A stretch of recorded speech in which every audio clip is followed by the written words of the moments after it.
성부와 성자와 성령의 이름으로 아멘. 은총이 가득하신 마리아님 기뻐하소서. 주님께서 함께 계시니 여인 중에 복되시며 태중의 아들 예수님 또한 복되시나이다. 천주의 성모 마리아님, 이제와 저희 죽을 때에 저희 죄인을 위하여 빌어주소서. 아멘. 성부와 성자와 성령의 이름으로 아멘. 참 예수님, 한 주간 잘 보내셨습니까? 얼마 전 어느 형제님께서 저에게 신부님, 건강 관리는 어떻게 하고 계십니까? 하고 물으셨습니다. 비타민이나 영양제도 챙겨 먹고 평소에 자주 걸으려고 합니다 하고 대답을 드리자 신부님, 매일마다 30분씩 꾸준히 근육 운동을 해야 합니다 라고 하시더라고요. 요즘은 홈 트레이닝을 할 수 있도록 동영상들도 많이 올라와 있는데요. 이런 것을 알고 있으면서도 매일마다 빼먹지 않고 꾸준하게 한다는 것이 쉽지는 않습니다.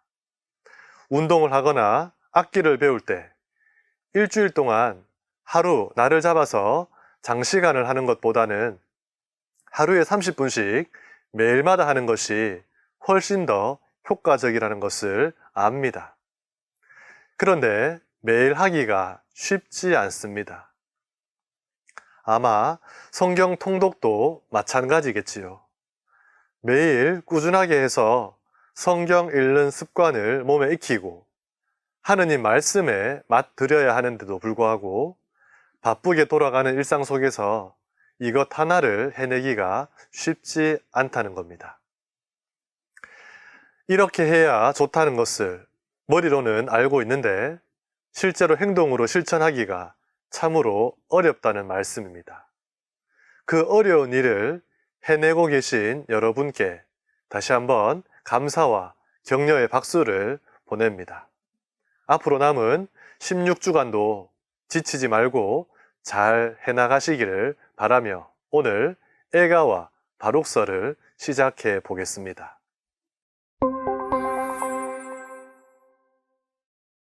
지난 6일 중에 예레미야서를 4일간 읽으시고 나머지 하루는 애가를, 또 하루는 바룩서를 읽으셨지요.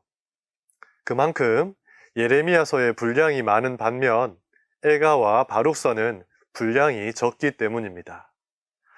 이 두 성경은 예레미야 예언자와의 관련성 때문에 지금의 자리에 배치가 되어 있습니다.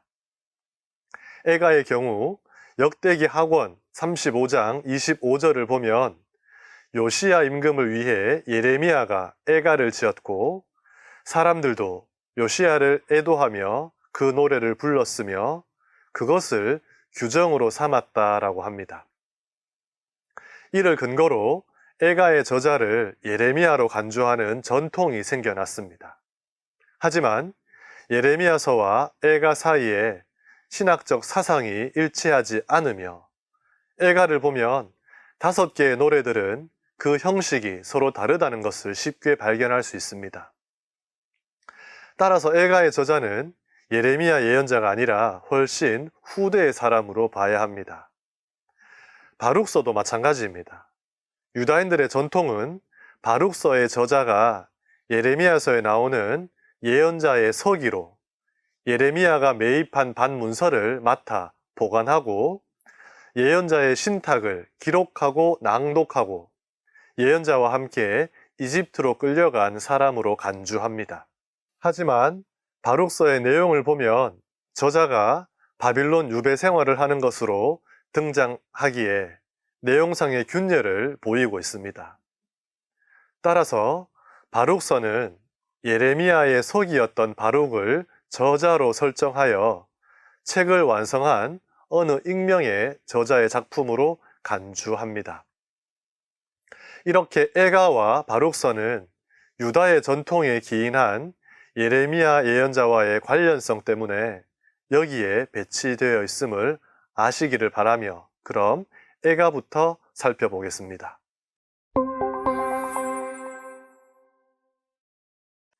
애가는 메길롯이라고 하는 유다인들의 축제 오경의 하나로 비극적 사건인 예루살렘 함락과 성전 파괴를 애도하는 기념일인 아브달 9일에 봉독되는 책입니다. 이 책의 히브리어 제목은 1장 1절, 2장 1절, 4장 1절의 첫 글자인 에카입니다. 에카라는 말은 고통스러울 때 저절로 나오게 되는 탄식의 소리로 우리말로는 아, 어찌하여, 아이고 같은 감탄사와 같은 겁니다. 이를 그리스어 성경에서는 슬픔의 노래라는 뜻으로 스레노이라고 번역하였고, 대중 라틴말 성경에서는 탄식, 애도라는 뜻을 가진 라멘타시오네스로 번역하였습니다. 그래서 우리말 성경도 그리스어와 라틴말 성경과 같이 슬픔의 노래라는 에가라는 이름으로 부르고 있습니다. 예루살렘의 함락, 성전의 파괴, 유배의 시작이라는 비참하고 참담한 슬픔을 노래하며 예루살렘을 한 사람처럼 의인화하여 그 시온의 죽음을 슬퍼하는 노래라고 말할 수 있습니다. 유다인들은 성전 파괴 기념일에 에가를 읽고 들을 뿐만 아니라 단식을 지키고 목욕, 기름 바름, 향수 등을 금하며 가죽 신을 신지 않는 것으로 애도를 표합니다. 그리고 그리스도교에서는 전례력에서 가장 큰 슬픔을 담고 있는 때인 성주간에 그리스도의 순환과 죽음을 애도하기 위해 봉독됩니다. 여러분, 그런데 죽음을 애도하는 이유는 뭡니까? 어떻게 멸망했는지, 얼마나 많이 부서지고 죽었는지를 잊지 않기 위해서입니까? 아닙니다. 사람들은 안 좋은 기억, 아픈 추억은 잊어버리고 싶어 합니다. 그럼에도 불구하고 죽음과 패망과 파괴를 기억하는 이유는 앞으로 다시는 이런 일이 일어나지 않도록 지금의 삶을 변화시키기 위해서입니다.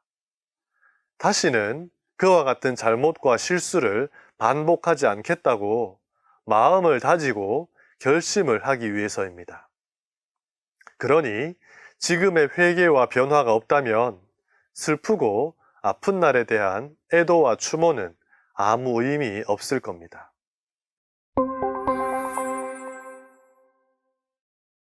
애가는 5편의 슬픈 노래로 구성되어 있습니다.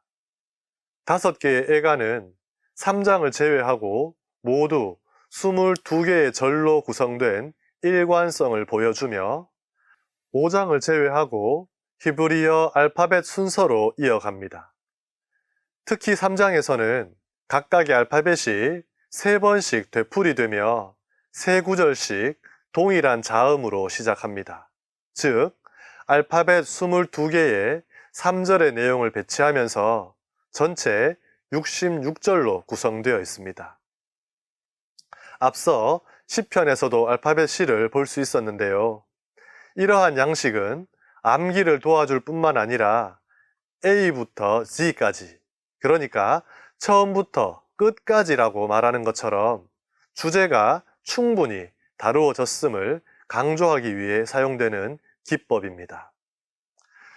주제로 보면 처음 2개의 시와 마지막 2개의 시는 정치적 애가라고 볼 수 있는데, 여기에서 시온은 한 여인의 모습으로 나타납니다. 한편 개인적인 애가라 할 셋째 시에서는 한 남자가 나오는데, 이 사람의 모습은 고통받는 예레미야나 욥을 연상시키지만 온 백성의 대표로 볼 수도 있습니다. 그럼 이제부터 그 내용으로 들어가 보겠습니다. 예루살렘의 참상과 내면적 고백을 주제로 하는 1장은 크게 두 부분으로 구별되는데, 전반부인 1절에서 11절은 예루살렘의 찬란했던 과거의 부귀와 영화와 현재의 참상이 대조되어 나타납니다. 아, 사람들로 붐비던 도성이 외로이 앉아있다. 문나라 가운데서 뛰어나던 도성이 과부처럼 되고 말았구나. 모든 지방의 여왕이 부역하는 신세가 되어버렸구나. 이렇게 붐비던 도성과 외로이 앉아 있음을, 뛰어나던 도성이 과부처럼 되었음을, 여왕이 부역하는 신세가 되었음을 통해 과거에 비해 지금의 비참한 모습을 강조합니다. 또 그 모든 애인들 가운데 위로해 줄 자 하나 없고 벗들은 모두 그를 배반하여 원수가 되었다라는 1장 2절의 표현은 원수로 변해버린 유다의 동맹국을 가리킵니다.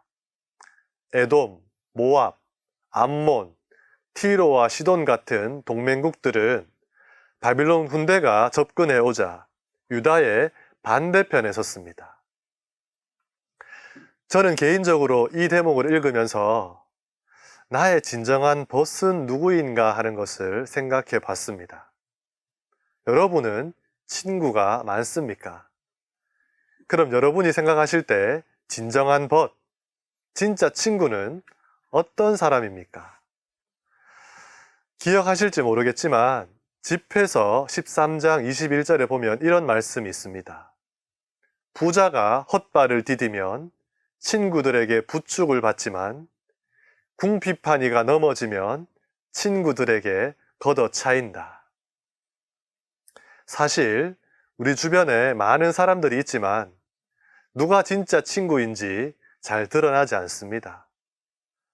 방금 집회서의 말씀처럼 평소에 친구라고 생각했지만 내가 가난해지면 돌아서는 사람이 있고 평소 나를 잘 도와주는 사람처럼 보이지만 사실 나의 조건 때문에 친분을 내세워 이익을 보려는 사람도 있다는 겁니다. 그러니 제 생각에 참된 친구는 바로 내가 힘들 때 곁에서 함께 해주는 사람이라 생각합니다.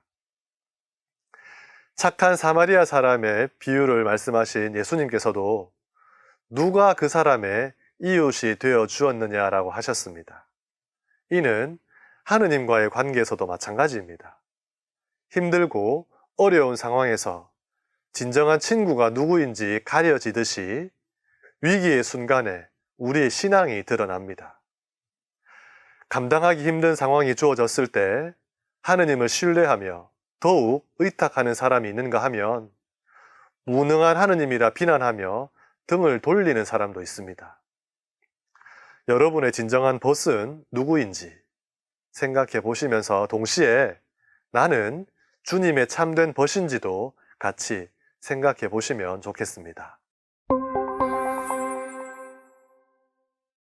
이렇게 전반부에서는 눈물, 탄식, 고뇌, 벌겨벗김과 굶주림으로 무너져 원수들의 조롱감이 된 예루살렘의 비탄의 상황을 애도합니다. 그리고 후반부에서는 예루살렘의 내면적 고백이 이어집니다. 그분께서 나를 황폐하게 하시어 이 몸은 온종일 괴로워한다오. 그분의 손이 지우신 내 죄악의 멍에는 단단히 매어 있고 주님께서 내가 대항할 수 없는 자들의 손에 나를 넘기셨다오.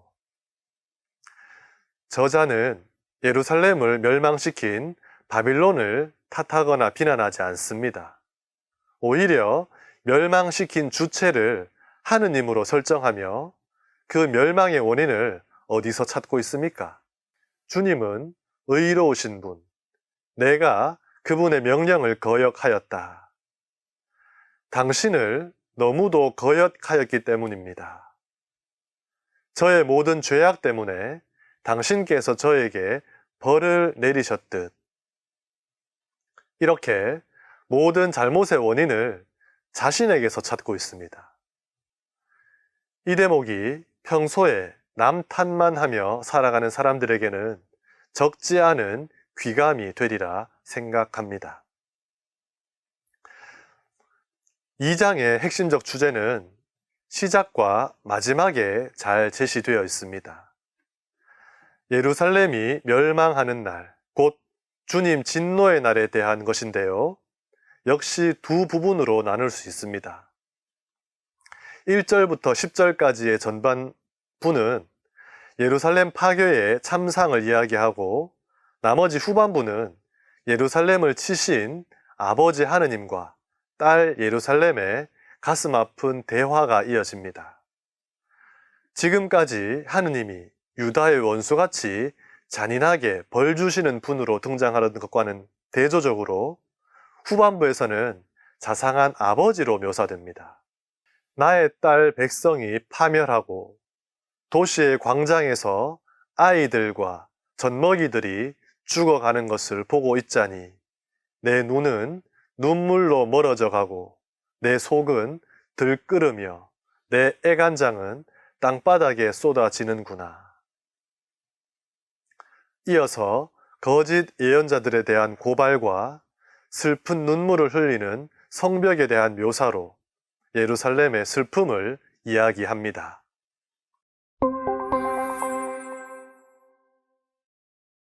3장은 길이로 보나 위치로 보나 문학적 기법으로 보나 애가의 중심을 차지합니다. 알파벳 순서에 따르는 애가의 기법이 3장에서 절정을 이루는데 3개의 절들이 한 알파벳 안에서 전개되기 때문입니다. 이런 3장은 모두 3부분으로 나누어집니다. 20절까지의 첫 부분은 고통스러운 현실을 주제로 하는데 앞장에서와 달리 비극의 주인공이 여인에게서 남성으로 바뀌는 것이 특징입니다. 마치 욥과도 비슷한 인물이 나는 그분 경노의 막대로 고통을 겪은 사나이라고 자신을 소개하며 자신이 겪은 고통에 대해 말합니다. 그는 자신의 고통이 하느님으로부터 오는 것이라고 받아들이면서도 하느님의 자비에 대한 희망을 잃지 않고 있습니다. 이어서 21절에서 39절까지의 두 번째 부분은 하느님의 정의에 대한 회고입니다. 하지만 이것을 내 마음에 새겨 나는 희망하네. 주님은 나의 목, 그래서 나 그분께 희망을 두네 하고 내 영혼이 말하네. 당신을 바라는 이에게, 당신을 찾는 영혼에게 주님은 좋으신 분, 주님의 구원을 잠자코 기다림이 좋네. 죄에 대한 마땅한 벌을 내리시지만 당신 자애로 뉘우치고 회개하는 이들을 굽어 살피시는 하느님의 정의입니다. 그리고 이런 정의가 바로 서 있기 때문에 희망을 가질 수 있는 겁니다.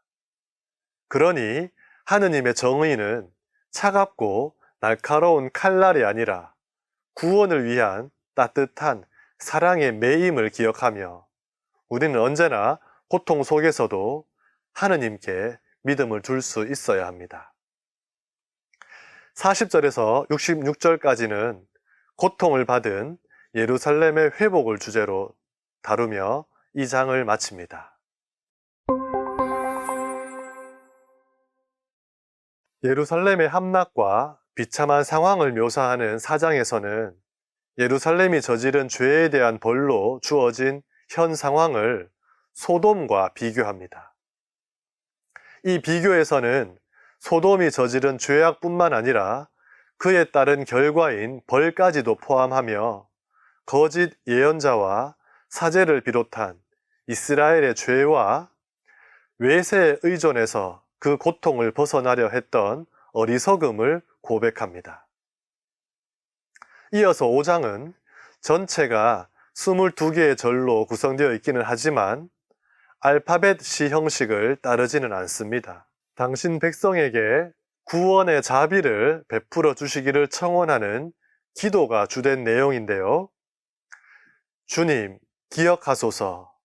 저희가 어찌 되었는지를 바라다 보소서. 저희의 치욕을. 그러나 주님, 당신께서는 영원히 좌정하여 계시고 당신의 어좌는 세세대대로 이어집니다.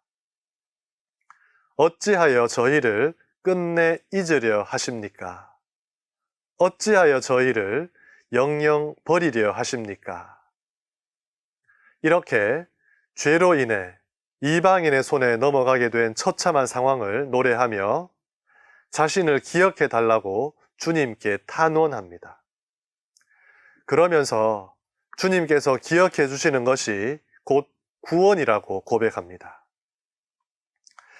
5개의 노래를 살펴보면 서로 이어지는 내용이 아니라 각각이 슬픔과 비애의 노래로 이루어져 있지만 하나같이 그 중심에는 지금 당하는 고통과 슬픔의 원인을 다른 곳이 아니라 자신의 잘못에서 찾고 있습니다. 또한 잘못의 결과로 지금 벌을 받고는 있지만 정의로우신 하느님을 믿기 때문에 이 고통이 회복되리라는 희망으로 가득 차 있기에 애가는 고통 속에서 메아리 치는 희망의 노래라고 할 수 있습니다. 바룩서를 읽어보면 1장에서 5장까지의 본래 바룩서와 6장의 예레미야의 편지가 합쳐져 있습니다. 그리스어 성경에는 예레미야의 편지가 하나의 독립된 작품으로 예레미야서, 바룩서, 애가, 예레미야의 편지의 순서로 되어 있는데 대중 라틴어 성경에서는 예레미야서, 애가, 예레미야의 편지를 6장에 포함시킨 바룩서의 순서로 되어 있습니다. 그러니 우리 성경은 라틴어 성경의 순서를 따르고 있는 겁니다. 앞서 말씀드렸다시피 책의 제목이자 등장인물인 바룩은 축복받으니라는 뜻을 가진 이름입니다. 책의 서문에 저자로 나오는 마흐세야의 손자이고 네리야의 아들인 바룩은 예레미야의 서기였던 바룩으로 설정된 이름일 뿐 실제 저자가 아니며 바빌론의 예루살렘 점령과 유배라는 시기적 배경도 설정된 것입니다. 실제 저자는 유다인들에게 참회 전례를 거행하도록 독려하는 디아스포라 유다인 공동체에 속한 사람이며 저작 시기 또한 기원전 2세기 이후라고 추정합니다. 사실 72개의 절로 이루어진 예레미야의 편지 역시 예레미야 시대보다 훨씬 후대에 살았던 저자의 작품입니다. 이렇게 동일한 저자나 동일한 시대의 것으로 보기 힘든 가장 큰 이유는 바룩서를 보면 서로 전혀 다른 4가지 전승의 연안물이라고 할 수 있을 정도로 서로 다른 내용을 배경으로 삼고 있기 때문입니다. 전체를 5부분으로 나눌 수 있는데 그 내용을 하나씩 살펴보면 다음과 같습니다.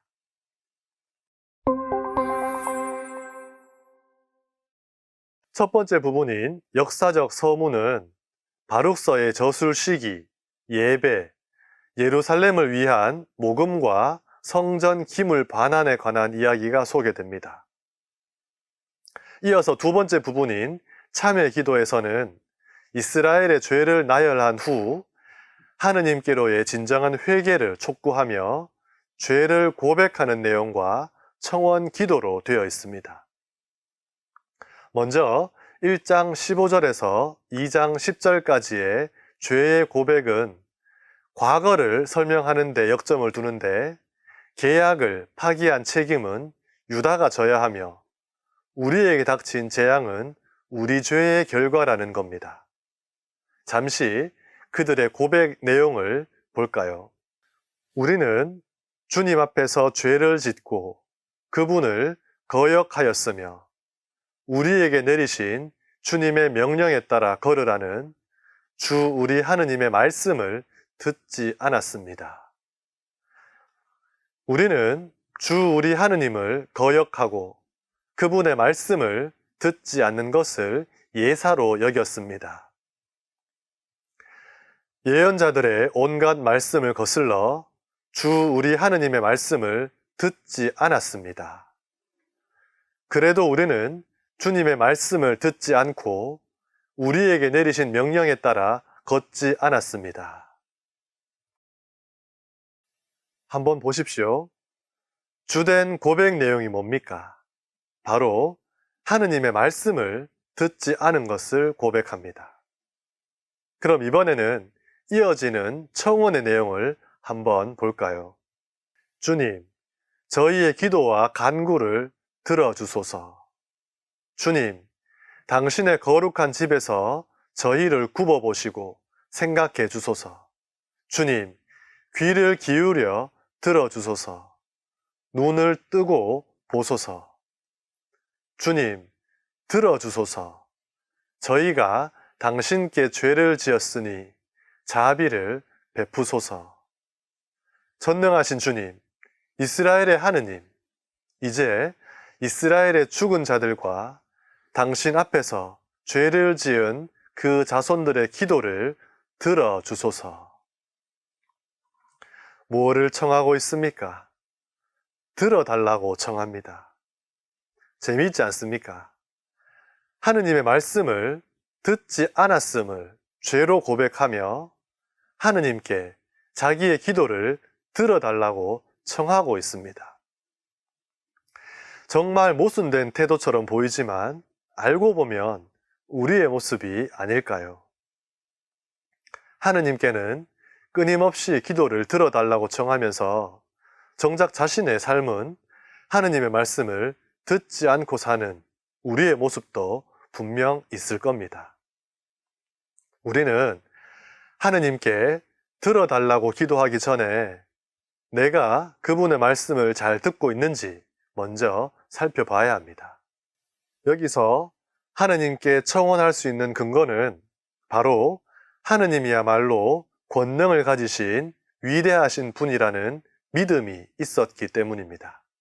그리고 이 믿음은 조상들에게로부터 전해 내려오는 이집트 탈출, 바로 원체험에 바탕을 둡니다. 이런 하느님의 전지전능하심에 대한 믿음은 희망으로 이어지고 희망은 하느님께 드리는 청원으로 표현됩니다. 예수님께서도 기적을 행하시며 믿음을 기적의 바탕이라 알려주셨습니다.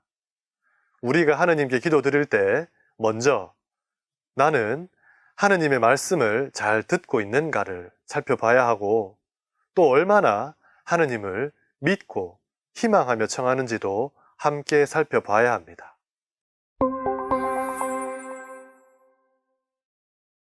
(3장에서는) 지혜의 길, 깨달음, 슬기, 통찰과 같은 어휘들을 사용하며 이스라엘에게 지혜란 무엇이며 어떻게 얻을 수 있는지에 대해 가르치고 있어서 이 부분을 지혜에 관한 명상이라고 합니다.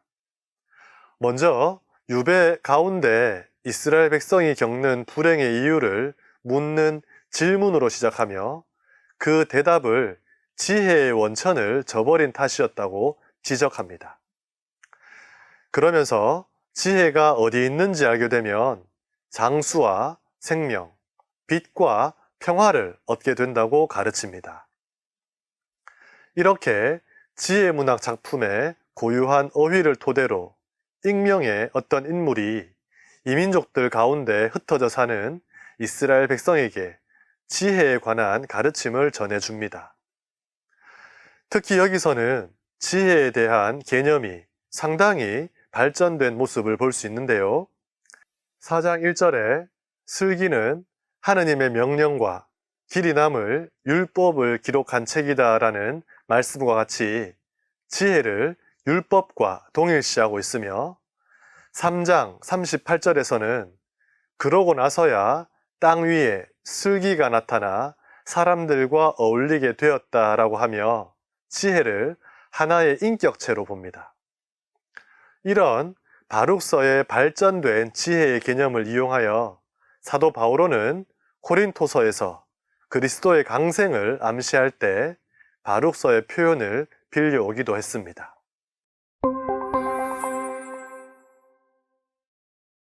4장 5절에서부터 5장 9절까지에서 저자는 예루살렘에 대한 위로의 말을 전함으로써 이스라엘에게 희망을 전해줍니다.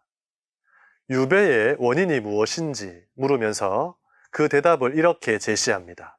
사실 너희는 하느님이 아니라 마귀들에게 제사를 바쳐 너희를 만드신 분을 분노하시게 하였다.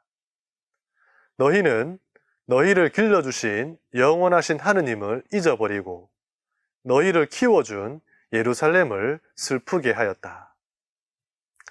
바로 우상숭배, 그리고 그 저변에 깔린 하느님과의 계약에 대한 망각이 유배의 원인이라는 겁니다. 이어서 마치 애가 1장에서처럼 인격화된 예루살렘이 말을 이어가는데, 예루살렘은 시온의 이웃들에게 하소연을 쏟아놓고 나서 하느님께서 당신 자녀들을 구원하시고 그들의 고통을 기쁨으로 바꾸실 것이라고 유배자들을 위로합니다. 끝으로 예언자가 다시 말을 받아 예루살렘의 권고의 메시지를 보냅니다. 여기서 예언자는 먼저 원수들에게 내려질 징벌을 알리고 머지않아 예루살렘은 슬픔과 재난을 벗고 본토로 돌아갈 것이라는 희망의 메시지를 선포합니다. 이어서 서간이라기보다는 설교에 가까운 글인 예레미야의 편지를 끝으로 바룩서는 끝이 나는데, 이 6장에서는 우상 숭배에 대한 철저한 배격에 대해 반복적으로 강조합니다. 우상들은 신이 아니며 무능하고 무기력한 존재이며 경멸해야 할 대상임을 반복적으로 제시하고 있는데, 이를 통해 하느님이야말로 참된 신이심을 드러냅니다. 엘가뿐만 아니라 바룩서에서도 이스라엘 백성이 바빌론 유배를 겪게 된 것은 하느님의 말씀을 듣지 않고 하느님의 뜻에 맞지 않는 일을 행하며 멋대로 산 죄의 대가라고 일깨워 줍니다. 그리고 유배로부터 구원될 수 있는 유일한 길은 재난을 내리신 하느님께 돌아오는 회개라는 것을 알리며, 하느님께서는 자비와 정의로 이스라엘을 기꺼이 인도해 주신다는 희망과 용기를 줍니다. 유배는 내 죄의 결과이며 내가 회개하면 하느님의 자비로 구원된다는 믿음으로 이스라엘 백성은 희망할 수 있었습니다. 이렇게 고통 속에서 메아리치는 희망을 담고 있는 것이 바로 우리가 읽은 애가와 바룩서입니다. 여러분은 살아가시면서 고난과 고통, 시련과 아픔을 맞이할 때 어떤 태도를 먼저 취하십니까? 제가 듣기로 억울하다라는 말은 우리나라에만 있다고 합니다. 같은 말을 외국어로 번역하면 분하다 정도로 밖에는 표현이 안 된다고 하던데요. 여러분들도 억울하다와 분하다가 어떻게 다른지 아실 겁니다. 그런데 이 둘은 정말 큰 차이가 있는데요. 억울한 것은 내 고통의 원인을 남에게서 찾을 때 생기는 감정입니다. 나는 잘못한 게 없는데 이 상황이 억울하다는 겁니다. 하지만 분하다는 내 고통의 원인을 나에게서 먼저 찾는 것입니다. 내가 조금 더 잘했어야 하는데 그러지 못해 분하다는 겁니다. 이스라엘 백성들은 유배라는 상황을 억울하게 받아들이지 않았습니다. 그래서 자신을 멸망시킨 바빌론이나 하느님을 탓하지 않고 고난과 슬픔의 원인을 자신의 죄에서 먼저 찾았습니다. 그래서 책망하고 원망하고 탓하지 않고 먼저 자신의 잘못을 뉘우치고 고백하며 회개하였습니다. 그러면서 전능하신 하느님을 믿었기 때문에 고통 속에서도 희망을 외칠 수 있었습니다. 삶 속에서 불쑥 찾아오는 시련 앞에서 나는 어떠했는지 생각해 보며 이 시간을 마치겠습니다. 마침 기도로 영광송 함께 바치시겠습니다. 성부와 성자와 성령의 이름으로 아멘. 영광이 성부와 성자와 성령께 처음과 같이 이제와 항상 영원히 아멘. 성부와 성자와 성령의 이름으로 아멘. 수고하셨습니다.